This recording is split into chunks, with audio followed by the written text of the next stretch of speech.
Well, not bad at all.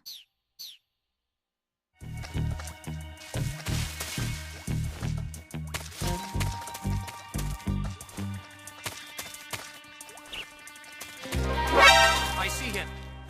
Leave this to me.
Come on, Snake.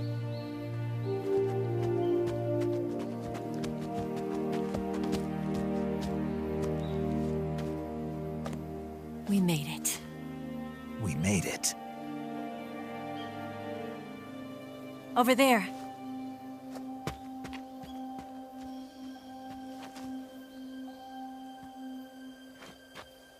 It's the boss, isn't it? I'll go get the wig ready to take off. Right. I'll leave you two alone. But come back in one piece, okay?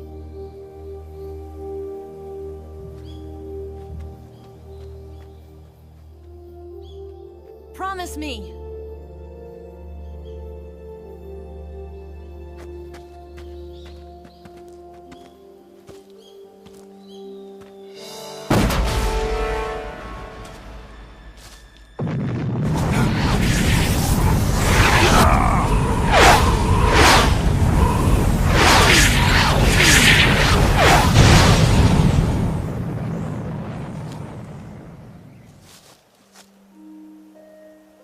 Life's end. Isn't it beautiful? It's almost tragic. When life ends, it gives off a final lingering aroma. Light is but a farewell gift from the darkness to those on their way to die. I've been waiting, Snake, for a long time. Waiting for your birth, your growth, and the finality of today. Boss. Why are you doing this? Why? To make the world one again. The world used to be whole. But with the end of the Second World War, the philosophers began to fight amongst themselves, and the world was torn apart. The Cobras, my comrades who trained and fought alongside me, were torn apart as well. The foibles of politics and the march of time can turn friends into enemies just as easily as the wind changes. Ridiculous, isn't it? Yesterday's ally becomes today's opposition, and this Cold War. Think back, when I was leading the Cobras, America and Russia were fighting together. Now, consider whether America and Russia will still be enemies in the 21st century. Somehow I doubt it. Enemies change along with the times, the flow of the ages, and we soldiers are forced to play along. I didn't raise you and shape you into the man you are today just so we could face each other in battle. A soldier's skills aren't meant to be used to hurt friends. So then what is an enemy? Is there such a thing as an absolute timeless enemy? There is no such thing, and never has been. And the reason is that our enemies are human beings like us. They can only be our enemies in relative terms. The world must be made whole again. The philosophers must be reunited. I will devote my skills to that purpose. And with the Colonel's money, I will achieve that end. Just as I once created the Cobras. They are my family. I may no longer be able to bear children, but I still have a family.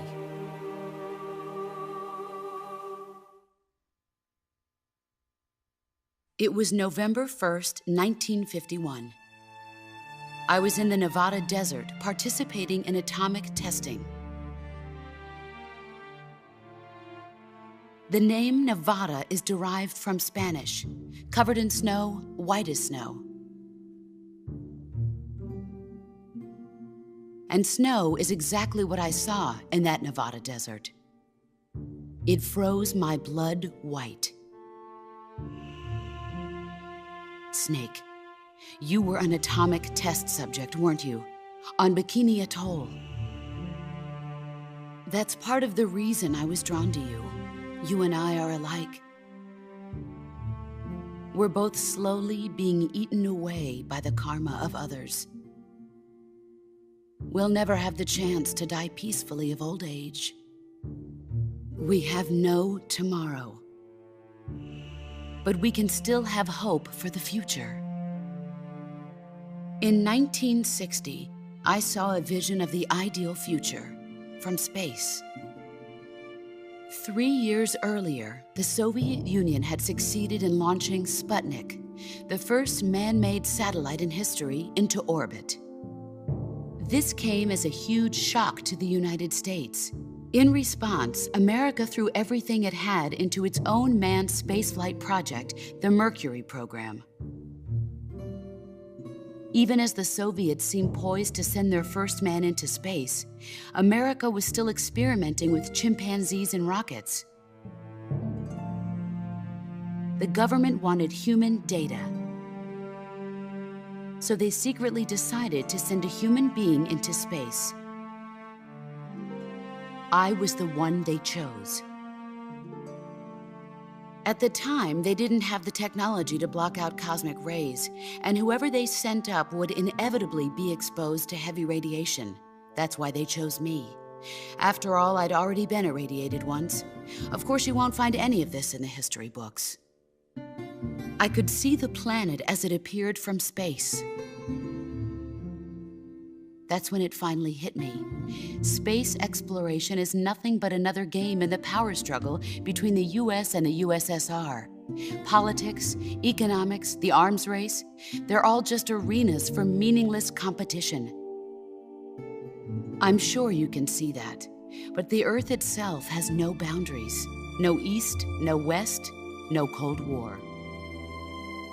And the irony of it is, the United States and the Soviet Union are spending billions on their space programs and the missile race, only to arrive at the same conclusion. In the 21st century, everyone will be able to see that we are all just inhabitants of a little celestial body called Earth. A world without communism or capitalism, that is the world I wanted to see. But reality continued to betray me. In 1961, I was sent to Cuba, to Bahia de Cochinos. It was part of a CIA-sponsored invasion under the guise of taking Cuban exiles back to their country. But the US government betrayed them. Our weak-kneed president held back their air support. Defenseless, the exiles were annihilated by the Cuban army. All I could do was watch in silence. I was set up by the very country I'd sacrificed so much for, by the very government I dedicated my life to defending.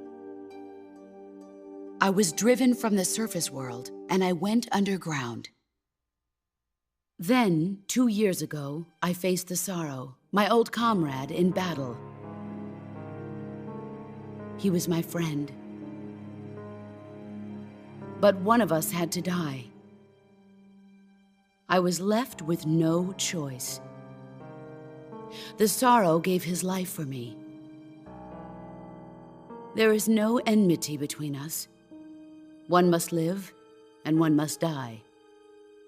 That was the mission. The ones who gave me that mission were the philosophers. Early in the 20th century, the true holders of power in the United States, the Republic of China, and the newly formed Soviet Union gathered together in a secret meeting that would later be known as the Wise Men's Committee. The secret pact they formed there marked the beginning of the philosophers. But the last of the original members died in the 1930s. After that, the organization began to run out of control, and the Wise Men's Committee degenerated into a mere shell of its former self. The philosophers of today have no sense of good or evil. Their influence extends to countries and organizations involved in every aspect of every war. They have become war itself. That's how they operate. The sacrifice